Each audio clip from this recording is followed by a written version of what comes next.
Effects of stroke. The outcome of a stroke depends on which artery supplying the brain was involved. Occlusion of the internal carotid artery results in contralateral hemiplegia, hemianesthesia, and homonymous hemianopia because there is an absence of adequate collateral circulation. Involvement of the dominant hemisphere is associated with aphasia, agraphia or dysgraphia, acalculia or dyscalculia, right-left confusion, and finger agnosia. Involvement of the non-dominant hemisphere is associated with visual perceptual dysfunction, unilateral neglect, anosognosia, constructional or dressing apraxia, attention deficits, and loss of topographic memory. Involvement of the middle cerebral artery is the most common cause of stroke.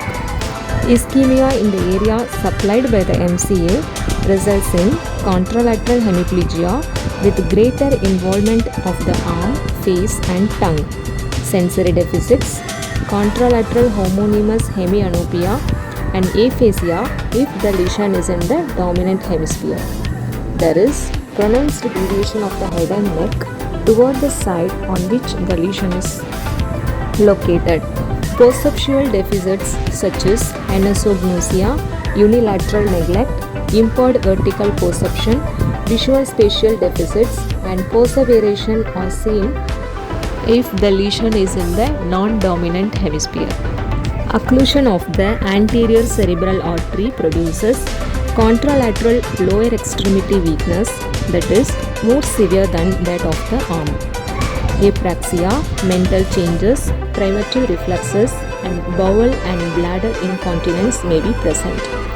Total occlusion of the ACA results in contralateral hemiplegia with severe weakness of the face, tongue, and proximal arm muscles and marked spastic paralysis of the distal end of the lower extremity.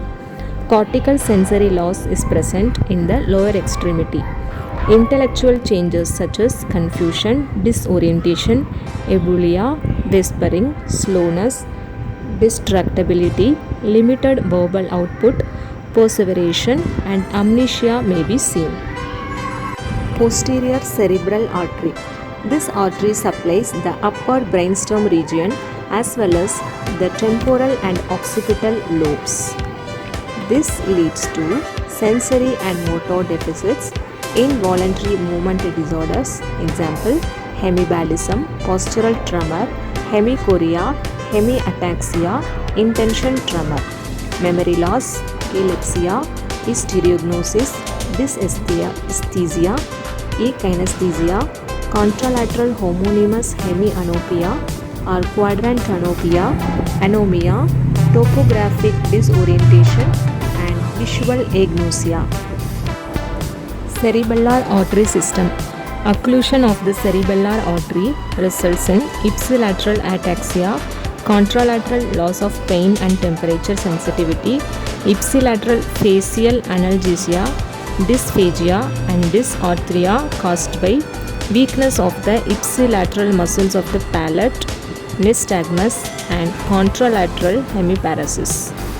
A stroke in the vertebro-basilar artery system affects brainstem functions.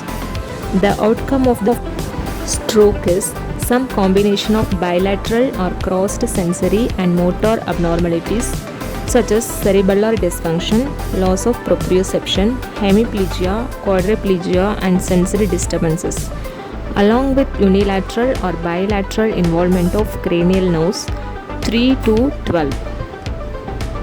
The location of basilar artery proximalis pons.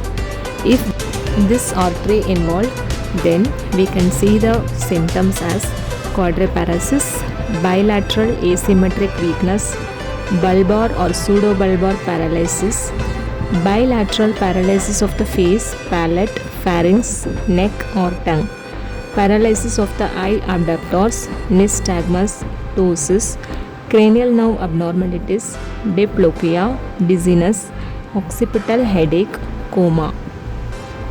The location of basilar artery distal is midbrain, thalamus, and caudate nucleus.